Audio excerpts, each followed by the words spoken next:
நண்பர்களுக்கு வணக்கம். ஆணவ கொலைகள் பற்றி நம்ம இப்போ நிறைய பார்க்குறோம். ஆணவ கொலைகள் பெரும்பாலும் ஒரு குடும்பத்தில் இருக்கிற பெண் குழந்தைகள், அவர்கள் சமூகத்தைச் சேராதவர்கள், இல்லாட்டி அந்த குடும்பத்துக்கு பிடிக்காத வேறு ஒருத்தரை போய் திருமணம் செய்யும் பொழுது, அந்த சம்பந்தப்பட்ட குடும்பம் அதை ஏற்றுக்கொள்ளாமல், ஒன்று அந்த பொண்ணையும் அந்த மாப்பிள்ளையையும் சேர்த்து அவர்களை அழிச்சிடுறாங்க. இல்லையா அந்த பையனை மட்டுமாவது அவர்கள் கொன்னுடுறாங்க, இல்லாட்டி ஒதுக்கிடுறாங்க, இல்லாட்டி ஏதோ ஒரு வகையில் அந்த திருமணத்தை தடுத்து நிறுத்த பார்க்குறாங்க அப்படிங்கிறத நம்ம பார்க்குறோம். இது ஆணவ கொலைகள். இதனுடைய இந்த அடிப்படையில் தான் ஆணவ கொலைகள் நடக்குங்கிறத நம்ம பார்க்குறோம். இதே மாதிரி இதை பார்க்கும்போது ஒரு ஸ்ட்ரேஞ்சாக இருக்குது. ஆனால் பெரும்பாலான குடும்பங்களில் அந்த குடும்பத்தை சேர்ந்த ஆண் பிள்ளைகள் வேறு சமூகத்து பெண்ணை திருமணம் செய்தாலும் அதை ஏற்றுக்கிறாங்க அப்படிங்கிறத பார்க்குறோம். மதங்கள்லேயும் கூட இதே மாதிரி இருக்குது. இஸ்லாமிய மதத்தில் பார்த்தோன்னா பெரும்பாலும் அவர்களுடைய சமூகத்தை சேர்ந்த ஆண்கள் இந்து பெண்களை நிறைய திருமணம் செய்கிறத நம்ம பார்க்குறோம். ஆனால் இஸ்லாமிய மதத்தை சேர்ந்த முஸ்லீம் பெண்கள் வேற்று மதத்தை சேர்ந்த ஆண்களை திருமணம் செய்கிறத நம்ம பார்க்கவே முடியறதில்லை. It's very very rare. அப்போது அந்த ஒவ்வொரு சமூகமும் இல்லாட்டி அந்த ஜாதியாக இருக்கட்டும், மதமாக இருக்கட்டும், அவர்கள் குடும்பத்தைச் சேர்ந்த, அவர்கள் சமூகத்தைச் சேர்ந்த பெண் பிள்ளைகள் அவர்கள் அந்த வகைக்கு உள்ளேயே தான் திருமணம் செய்யணும் அப்படிங்கிறத எதிர்பார்க்குறாங்க அப்படிங்கிறது நமக்கு புரியுது. இந்த காலத்தில் மட்டும்தானா அப்படின்னு பார்த்தோன்னா பழைய காலத்துலேயும் அதே மாதிரி தான் இருக்குது. இப்போ நம்ம சோழர் வரலாற்றை தான் நான் ரொம்ப படிச்சுட்ருக்கேன்னு உங்களுக்கு தெரியும். சோழர் வரலாற்றில் பார்த்தாலும் நமக்கு அதே மாதிரி தான் இருக்குது. அரசர்கள் காலத்தில் ஆனால் பொதுவாக திருமணம் உறவுகளுக்கு அவங்க எடுத்துக்கிற ஒரே க்ரைட்டீரியன் என்னன்னா, இன்னொரு அரசன் திருமணம் செய்து கொள்ள நம்ம சம்பந்தம் பண்ணுற இன்னொரு அரசன் ஒரு சத்திரியனாக இருக்கணும், அவ்வளோதான் அவங்க பார்க்குறாங்க. வேறு குலம், கோத்திரம் இதெல்லாம் வித்தியாசப்பட்டு இருந்தாலும் அவர்கள் அதை பார்க்குறது கிடையாது. வேறு இனம், மதம், மொழி எது வித்தியாசப்பட்டிருந்தாலும் கூட நிறையா பார்க்குறது கிடையாதுங்கிறத பார்க்குறோம். அவன் ஒரு சத்திரியனாக இருக்க வேண்டும், ஒரு நாடாள்பவனாக இருக்க வேண்டும், அல்லது அட்லீஸ்ட் ஒரு படை தளபதியாகவோ ஒரு பெரும் வீரனாகவோ இருக்க வேண்டும் அப்படிங்கிறத மட்டும்தான் பார்க்குறாங்க அப்படின்னு தெரியுது. அதே மாதிரி ஒவ்வொரு இவர்களும் மன்னர்களும் அவர்கள் சிற்றரசர்களாக இருக்கிற காலத்தில் எல்லா சிற்றரசர்களும் என்ன செய்கிறாங்கன்னா, அவர்களை பலப்படுத்தி கொள்வதற்காகவும் அவர்களுக்கு பாதுகாப்பு வேணுங்கிறதுக்காகவும் பிற மன்னர்களோடு யாரோட சேர்ந்தன்னா அவர்களுக்கு பலம் சேருமோ அந்த மன்னர்களோடு திருமண உறவை ஏற்படுத்தி கொள்கிறார்கள் அப்படின்னு பார்க்குறோம். இது சிற்றரசர்கள் செய்துக்கிறாங்க. இல்லாட்டி சிற்றரசர்கள் என்ன செய்கிறாங்கன்னா, அவர்கள் எந்த மன்னருக்கு கீழே சிற்றரசர்களாக இருக்கிறார்களோ அந்த மன்னர் குடும்பத்தோட அந்த மன்னர்களோட அவங்களுக்கு தங்களுடைய குடும்ப பெண்களை திருமணம் செய்து வைக்கிற இந்த வழக்கத்தை பார்க்குறோம். இது நிறைய மன்னர்கள் அதை செய்திருக்கிறாங்கன்னு பார்க்குறோம். ஸோ நிறைய சிற்றரசர்கள் அவர்கள் குடும்பத்து பெண்களை அவர்கள் யாருக்கு எந்த பேரரசுக்கு கீழே சிற்றரசராக இருக்காங்களோ அவங்க வீட்டில் திருமணம் வச்சுக்கிறாங்க. ஆனால் இதே மாதிரி தான் நம்ம சோழ இதுலேயும் பார்க்குறோம். ஆனால் சோழர்கள் பல காலமாக அவர்கள் சிற்றரசர்களாகத்தான் இருந்திருக்கிறார்கள். நமக்கு தெரிகிறது கரிகாலன் காலத்திற்கு அப்புறமாக நமக்கு தெரிகிறது 5 இல்லாட்டி 5ஆம் நூற்றாண்டில் இருந்து இந்த தெலுங்கு சோழர்கள் தான் நம்ம சோழர்கள் சிற்றரசர்களாக இருக்கிறத பார்க்குறோம். வேறு மன்னர்களை நம்மளால் பார்க்க முடியல. இந்த மன்னர்கள் சிற்றரசர்களாகத்தான் பெரும்பாலும் பல்லவர்களுக்கு கீழே இவங்க இருந்திருக்கிறாங்க. இதில் நமக்கு கிடைக்கிறது இந்த சிம்ம விஷ்ணு இவங்களிலிருந்து ஆரம்பித்து மலைப்பாடு செப்பேடுகளில் சொல்லப்படுற சோழன் நந்திவர்மனில் இருந்து சிம்ம விஷ்ணு, தனஞ்சயவர்மன், இவங்க சுந்தரநந்தன், இந்த வகையரா இவர்களுடைய பிள்ளைகள், இவர்கள் எல்லோருமே பல்லவர்களுக்கு அடங்கிய சிற்றரசர்களாக இருந்தார்கள் அப்படிங்கிறத பார்க்குறோம். இந்த வழியில் நமக்கு கிடைக்கிறது இந்த ஸ்ரீகாந்தன், சோழன் ஸ்ரீகாந்தன்றவர். அன்பில் செப்பேடுகளில் விஜயாலய சோழனிற்கு அப்பாவான்னு சொல்லப்படுற, அவருக்கு முன்னவர்னு சொல்லக்கூடிய ஸ்ரீகாந்த சோழன் அப்படிங்கிறதையும் நம்ம பார்க்குறோம். ஸ்ரீகாந்தன் சம்பந்தம் பண்ணது அப்படின்னா இவர் ஒரு சிற்றரசர், நம்ம இதை மறந்துடக்கூடாது. இவர் அதே மாதிரி இவருடைய சம்பந்தம் பண்ணினது நிறையா நம்ம பாண்டியர்களோட சம்பந்தம் பண்ணியிருக்காருன்னு பார்க்குறோம். இவர் பாண்டியர்களுக்கு பொண்ணும் கொடுத்துருக்கிறாரு. இவருடைய மகள் அக்கலை எனிமிதி அப்படிங்கிறத அந்த பொண்ணை கொடுத்துருக்கிறாரு. சுத்தமான தெலுங்கு பெயர் அது. ஸோ ஸ்ரீகாந்தனுடைய மகள் பெயர் அக்கல நிமிதிங்கிற ஒரு தெலுங்கு பெயர். அக்கல எனிமிதி அப்படின்னா 7 பெண்களுக்கு 8 பேருக்கு மூத்தவர் அப்படின்னு. எனிமிதினா 8 பேருக்கு மூத்தவர் அப்படின்னு அர்த்தம். 8 பேர் யூஸ்வலாக எதை குறிக்கும்னா அஷ்டலக்ஷ்மிகளை குறிக்கும். இவங்களுக்கு மூத்தவர்னா மகாலட்சுமி அப்படிங்கிறத குறிக்கும். ஸோ மகாலட்சுமின்னு சொல்கிறதுக்கு பதில் அக்கலை எனிமிதி அப்படிங்கிற பேரை குறிக்கும். அக்கலை எனிமிதியை இவர் பாண்டியனுக்கு வந்து கண்ணு கொடுக்காரு. பாண்டியன் வீரநாராயணனுக்கு இவர் கல்யாணம் பண்ணி கொடுத்தது நமக்கு தெரியுது. அதே மாதிரி பாண்டிய குலத்திலிருந்து இவர் பொண்ணு எடுத்திருக்கிறார். வரகுண பாண்டியனுடைய மகள் ஸ்ரீவல்லம்மாளை இவர் திருமணமும் செய்திருக்கிறாருன்னு. ஸோ இவங்க வந்து அப்போது இது வந்து marriage for convenience or safety அப்படிங்கிறத நம்ம பார்க்குறோம். அதாவது சிற்றரசர்கள் வந்து ஒருத்தருக்கொருத்தர் வந்து பலம். இவர்களும் பல்லவர்களுக்கு அடங்கிய சிற்றரசர்கள், அப்போ பாண்டியர்களும் பல்லவர்களுக்கு அடங்கிய சிற்றரசர்களாக இருந்தார்கள். ஒருத்தருக்கொருத்தர் இவங்க பலம் சேர்த்துக்கிறதுக்காக இதை பண்ணியிருக்காங்கன்னு. அதுக்கப்புறம் விஜயாலய சோழனும் பல்லவர்களுக்கு அடங்கிய ஒரு சிற்றரசர். விஜயாலய சோழனுடைய சம்பந்தங்கள் நமக்கு தெளிவாக கொடுக்கப்படலை. அதே சம்பந்தம் சரி, அவருடைய பெண்களை பற்றி, அவருடைய மகள்களை பற்றி நமக்கு தெரியலை. அதுக்கப்புறமா வந்து முதலாம் ஆதித்ய சோழன், அவருடைய மகளை பற்றியும் நமக்கு எந்த விவரமும் இல்லை. ஸோ அதே மாதிரி இவங்க 2 பேருமே பல்லவர்களுக்கு அடங்கிய சிற்றரசர்களாக இருந்தார்கள்.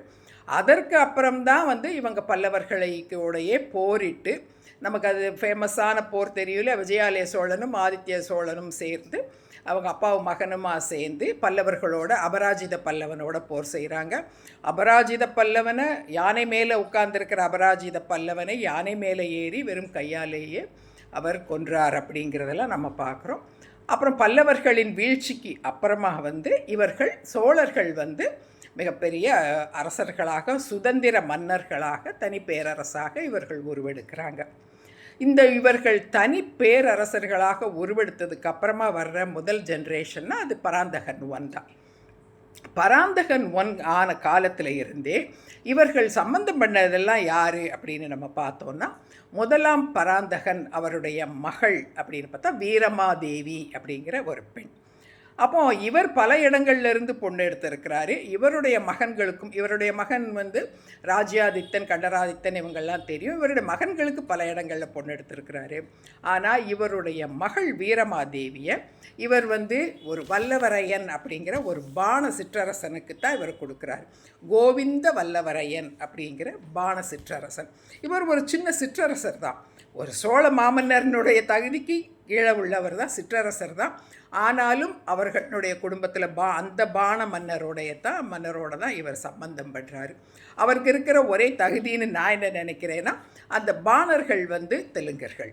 ஸோ அந்த பாண சிற்றரசரோட இவர் சம்பந்தம் பண்ணுறாரு. தன்னுடைய மகள் வீரமாதேவியை கல்யாணம் பண்ணி கொடுக்குறாரு. யார்? நமக்கு முதலாம் பராந்தகன். சரி, முதலாம் பராந்தகனுடைய பிள்ளைகளுக்கு தான் சொன்னேன், கண்டராதித்தன் இவங்களுக்கெல்லாம் வந்து பெண் குழந்தைகள் இருந்தால் தெரியல. இவருடைய 3வது மகனான அருஞ்செயல் சோழன் அப்படிங்கிறவரை பார்க்குறோம். அருஞ்செயல் சோழனுடைய மகள் பேர் அருஞ்சிகை பிராட்டி. சரியா? இந்த அருஞ்சிகை பிராட்டிங்கிறவர் அதை சுந்தர சோழனுடைய சிஸ்டர் அவங்க. இந்த அருஞ்சிகை பிராட்டியையும் இவர் வந்து ஒரு பாண சிற்றரசருக்கு தான் திருமணம் செய்து கொடுக்குறாரு. பாண சிற்றரசருக்கு திருமணம் செய்து கொடுத்து, இந்த பாண சிற்றரசன் வந்து இந்த சோழ பேரரசனுடைய ஒரு முதன்மை தளபதியாக இருக்கிறாரு. இந்த சோழ பேரரசு இலங்கையில் போர் செய்கிறதுக்கு இலங்கையின் மீது போர் தொடுத்த பொழுது, அப்போ பிரதம தளபதியாக இவர் போனவர், அங்கே இலங்கைக்கு போனவர், அந்த போரில் இவர் மரணம் அடைகிறார். அப்போ இந்த அருஞ்சிகை பிராட்டியினுடைய கணவரான இந்த பாண சிற்றரசனை பற்றி திருநாகேஸ்வரத்தில் உள்ள கோயிலில் வந்து கல்வெட்டில் நம்ம இதை வந்து பார்க்குறோம். ஸோ அப்போது அருஞ்செயல் சோழனும் தன்னுடைய மகளை வந்து ஒரு தெலுங்கு மன்னனுக்கு பாண இளவரசனுக்கு கல்யாணம் பண்ணி கொடுக்குறாருன்னு தெரியுது. சரி, அருஞ்செயல் சோழனுக்கு அப்புறம் ஆட்சிக்கு வந்தது யார்? சுந்தர சோழன். சுந்தர சோழன் யார்? சுந்தர சோழன் நமக்கு தெரியல, ராஜராஜ சோழனுடைய அப்பா சுந்தர சோழன். சுந்தர சோழனுடைய மகள் வந்து குந்தவை, அது ராஜராஜ சோழனுடைய அக்கா. இந்த குந்தவை யாரை திருமணம் செய்தார்னு பார்த்தா, அதுவும் ஒரு பாண இளவரசன். அந்த பாண இளவரசன் வந்து பிரம்மதேசம் அப்படிங்கிற அல்லது வல்லவரைய நாடு அப்படிங்கிற அந்த வல்லவரைய நாடு பிரம்மதேசத்தை ஆண்ட வல்லவரையன் வந்தியத்தேவன் அப்படிங்கிற ஒரு பாண சிற்றரசன். நமக்கு இவங்கெல்லாம் ஃபேமஸாக தெரியும். குந்தவையனுடைய கணவனா இப்போ பொன்னியின் செல்வன் பார்த்தவங்களுக்கு தெரியும். அந்த இதுதான் அந்த கார்த்திக் கேரக்டரில் வர்றவர். ஸோ இவர் வந்து ஒரு பாண சிற்றரசன், இவர் ஒரு தெலுங்கர். இவங்க பாணர்கள் தெலுங்கர்கள் நம்ம சொல்லிட்டோம். ஸோ இந்த தெலுங்கர்களோடு தான் தொடர்ந்து இவங்க சம்பந்தம் பண்ணி, ஸோ சுந்தர சோழனுடைய மகளும் ஒரு தெலுங்கு சிற்றரசனைத்தான் கல்யாணம் பண்ணுறாங்க. இத்தனைக்கும் இவர்கள் எல்லோருமே சிற்றரசர்கள். இந்த சிற்றரசன் வந்து இந்த இந்த வல்லவரையன் வந்தியத்தேவனும் சோழ பேரரசில் இருக்கிற ஒரு முதன்மை தளபதி, அவ்வளோதான். ஆனால் சிற்றரசன் இவர் வந்து பிரம்மதேசம் அப்படிங்கிற நாட்டினுடைய அரசன். அதனால் அது ஒரு சின்ன நாடு, சோழ பேரரசருக்கு கட்டுப்பட்ட அடிமைப்பட்ட ஒரு சின்ன நாடு தான் அது. ஆனாலும் தங்களுக்கு கீழ்ப்பட்ட ஒரு சிற்றரசனை திருமணம் செய்து கொடுக்குறாங்க. அது ஒரே தகுதியாக நான் அதுலேயும் பார்க்குறது அவர் தெலுங்கர் அப்படிங்கிறது தான். சரி, சுந்தர சோழனுடைய மகளும் ஒரு தெலுங்கரை திருமணம் செய்திருக்கிறார். சுந்தர சோழனுக்கு அப்புறம் ராஜராஜ சோழன் அவருடைய மகள் வந்து நமக்கு அது தெரியும், அவங்க பேரும் குந்தவை தான் அப்படின்னு தெரியும். ஆனால் இந்த குந்தவைக்கு சாளுக்கிய இளவரசன், கீழை சாளுக்கிய இளவரசனான விமலாதித்தனுக்கு திருமணம் செய்து கொடுக்குறாங்க. விமலாதித்தன் யார்? அவரும் ஒரு தெலுங்கு இளவரசன். ஸோ தெலுங்கு இளவரசனுக்கு திருமணம் செய்து கொடுக்குறாங்க. அவங்களையும் தெலுங்கரை தான் எடுத்திருக்காங்க. அவங்களும் ஒரு சின்ன சிற்றரசர். அது மட்டும் இல்லை, நாடே இல்லாமல் இருந்தவர்கள். இவர்களுடைய நாட்டை ஜெயசோழ பீமன் அப்படிங்கிற இன்னொரு தெலுங்கு அரசர் வந்து கைப்பற்றி இருந்தார். அந்த நாட்டை ராஜராஜ சோழன் தான், ராஜேந்திர சோழன் தலைமையில் ஒரு படையை அனுப்பி அந்த நாட்டை அந்த தெலுங்கு மன்னனோட போரிட்டு மீட்டு, அந்த யாருக்காக? இந்த விமலாதித்தனும் அவனுடைய அண்ணரான சக்திவர்மன் அப்படிங்கிற அந்த சாளுக்கிய மன்னனுக்காகவும் போராடி அந்த நாட்டை ஜெயசோழ பீமனை ஜெயித்து நாட்டை மீட்டு அதை வந்து இவங்களுக்கு கொடுத்துட்றாங்க. யார்? சாளுக்கிய மன்னனான சக்திவர்மனுக்கு கொடுக்குறாங்க. அந்த சக்திவர்மனுடைய தம்பியான விமலாதித்தனுக்கு தான் இவர் வந்து ராஜராஜ சோழன் தன்னுடைய மகள் குந்தவையை திருமணம் செய்து வைக்கிறார். ஸோ அவரும் ஒரு தெலுங்கருக்கு தான் தன்னுடைய மகளை கொடுத்துருக்கிறாரு. அதுக்கு அப்புறம் ராஜராஜ சோழனுடைய மகன் ராஜேந்திர சோழன் அவருடைய மகளான அம்மங்கை அவங்களுக்கும் அவர் என்ன பண்ணுறாரு? ஒரு தெலுங்கு இளவரசனைத்தான் வந்து கல்யாணம் பண்ணி கொடுக்குறாரு. இதே சாளுக்கிய மன்னர்கள், இந்த சாளுக்கிய பரம்பரை நம்ம சொன்னோம் இல்லையா, இதில் வந்த ராஜராஜ நரேந்திரன் அப்படிங்கிற கீழே சாளுக்கிய இளவரசன் தெலுங்கனுக்கு தான் அவங்களும் கல்யாணம் பண்ணி கொடுக்குறாங்க. யாரை? ராஜேந்திர சோழனுடைய மகள் அம்மங்கை தேவி திருமணம் செய்து கொடுக்குறாங்க. அப்போ நமக்கு தெரிய சோழ பேரரசு எப்போ இண்டிபெண்ட்டாக ஒரு பேரரசாக உருவாச்சோ, அடுத்தவர்களுடைய நம்ம ஆதரவோ அடுத்தவர்களுடைய சப்போர்ட்டோ அவங்களுக்கு தேவையில்லைங்கிற நிலைமைக்கு அவர்கள் எப்போ வந்தாங்களோ அப்பத்தில் இருந்தே அவர்கள் சம்பந்தம் பண்ணதையெல்லாம் தெலுங்கர்களோடு தான் அவங்க பெண்கள் எல்லாரையும் தெலுங்கர்களுக்கு தான் திருமணம் செய்து வச்சுருக்காங்க அப்படின்னு பார்க்குறோம். அதுக்கப்புறமா என்ன பண்ணுறாங்க? இவர்களுடைய இந்த மிகப்பெரிய சாம்ராஜ்யத்தை இவ்வளோ காலமாக 400 வருடங்களாக அவர்கள் உருவாக்கி அந்த மிகப்பெரிய சாம்ராஜ்யத்தை ஒரு தெலுங்கு குழந்தையான அந்த அம்மங்கைக்கு பிறந்த அந்த குழந்தையை தத்தெடுத்து, அந்த குழந்தை வந்து ஆக்சுவலாக ஒரு சாளுக்கிய இளவரசன் தான். ஆனால் அவனை வந்து தத்தெடுத்து அவனுக்கு சோழன் பட்டம் கொடுத்து குலோத்துங்க சோழன் அப்படின்னு அவனை ஆக்கி அவருக்குத்தான் தங்களுடைய மிகப்பெரிய சாம்ராஜ்யத்தை சோழ பேரரசை அவங்க கொடுத்தாங்க. ஸோ நம்ம இப்போ இதில் பார்க்கும்போது தொடர்ச்சியாக சோழர்கள் வந்து தெலுங்கர்களோடு தான் சம்பந்தம் செய்திருக்கிறாங்க. வரலாற்று ஆசிரியர்கள் ஏனோ இதை வந்து கருத்திலே எடுத்துக்கிட்ட மாதிரியே தெரியல. இன்னும் நிறைய பேர் வந்து தெலுங்கு குல காலன் அப்படின்னா தெலுங்கர் குலத்தை அழிக்க வந்த காலன் அவர் அப்படின்னு சொல்கிறாங்க. ரொம்ப சில்லியாக தான் இருக்குது. இவர்கள்லாம் யானையை, ஏதாவது குருடர்கள் யானையை பார்த்த மாதிரி இந்த ஒரே ஒரு வார்த்தையை வச்சு ஒட்டுமொத்த சோழர்களுடைய வரலாற்றையும் மிக தவறாக பேசிகிட்டு இருக்கிறாங்க அப்படிங்கிறது நமக்கு புரியுது. தெலுங்கர் குலத்தை அவர் அழிக்கவும் இல்லை. ஒன்று, அவர் போர் செய்த ஒரே தெலுங்கன் ஜெயசோழ பீமன்கிற ஒரு தெலுங்கன். அது யாருக்காக போராடினார்? இன்னொரு சாளுக்கிய சக்திவர்மன் அப்படிங்கிற இன்னொரு தெலுங்கு அரசனுக்காக அவனோட போராடி அந்த நாட்டை மீட்டு இந்த தெலுங்கு அரசன்ட்ட கொடுத்தாரு. அவ்வளோதான். எந்த தெலுங்கனையும் அவர் அழிக்கலைன்னு சொல்லப்போனால் தெலுங்கர் குலத்தை இவர் வாழ வைத்தார். சோழ பேரரசனுடைய இளவரசிகள் அவ்வளவு பேரையும் இவர்களுடைய குல விளக்குகளை, இவர்களுடைய குடும்பத்தில் பிறந்த மகாலட்சுமிகளை, இவர்கள் மனம் முடித்து கொடுத்தது எல்லாமே தெலுங்கு மன்னர்களுக்குத்தான். ஸோ இதிலேருந்தே நமக்கு தெரியும். நம்ம ஏற்கனவே சொல்லிகிட்டு இருக்கிறோம், இந்த தெலுங்கு குல கால அப்படிங்கிறது தெலுங்கர்கள் குலத்தில் உதித்த காலன் அல்லது யமன் என்பதை குறிக்கும்னு. ஏன்னா ராஜராஜ சோழனுக்கு யமன் அப்படின்னு ஒரு பட்டப்பெயர் இருந்தது நமக்கு தெரியும். அந்த பட்டப்பெயரில் அவருக்கு கோவிலே கட்டி அந்த கோயிலையே சிலை வச்சு இன்றைக்கும் கும்பிட்டுட்ருக்காங்க. ராஜராஜ சோழனை யமதர்மன்னு சொல்லியே இன்னும் கோவிலில் சிலை வைத்து கும்பிட்டுக்கிட்டு இருக்கிறாங்க அப்படிங்கிறது தெரியும். அதனால் தெலுங்கர்கள் குலத்தில் உதித்த காலன் அப்படின்னு தான் அது பொருள்படுமே தவிர தெலுங்கரை அழிக்க வந்த காலன்னு பொருள்படாது. இது முக்கியமாக இந்த ஹிஸ்ட்ரி ப்ரொஃபஸர் தெய்வநாயகம் மாதிரியான history professors they should take note of this. ஒரு ஹிஸ்ட்ரியை ஒரே ஒரு இதை வச்சுக்கிட்டு ஒரு ஒட்டுமொத்த ஹிஸ்ட்ரியை தப்பாக எழுதுனது மிகப்பெரிய இதை நான் தவறுன்னு மட்டும் சொல்ல மாட்டேன், இது ஒரு குற்றம். இந்த வரலாற்று பிழை சரி செய்யப்பட வேண்டும். ஸோ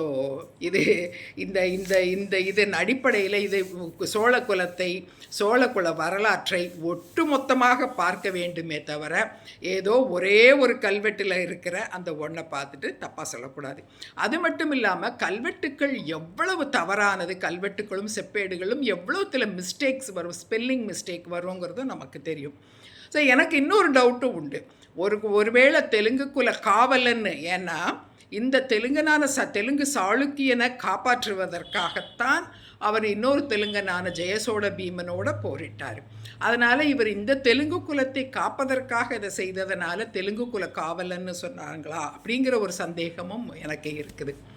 ஸோ அதனால் ஒட்டுமொத்தமாக ஒரு அரசனுடைய வாழ்க்கையையும் அவன் என்னென்ன செய்தான்கிறதையும் வச்சு தான் அவனுடைய வரலாறை எழுதணுமே தவிர ஒரு இடத்துல எழுதியிருந்த ஒரு சிங்கிள் வார்த்தையை வச்சு ஒட்டுமொத்த சோழ வரலாற்றையும் தவறாக எழுதுவது மிகப்பெரிய தவறுன்னு நான் நினைக்கிறேன். வரலாற்று ஆசிரியர்கள் should take note of this. Okay, bye.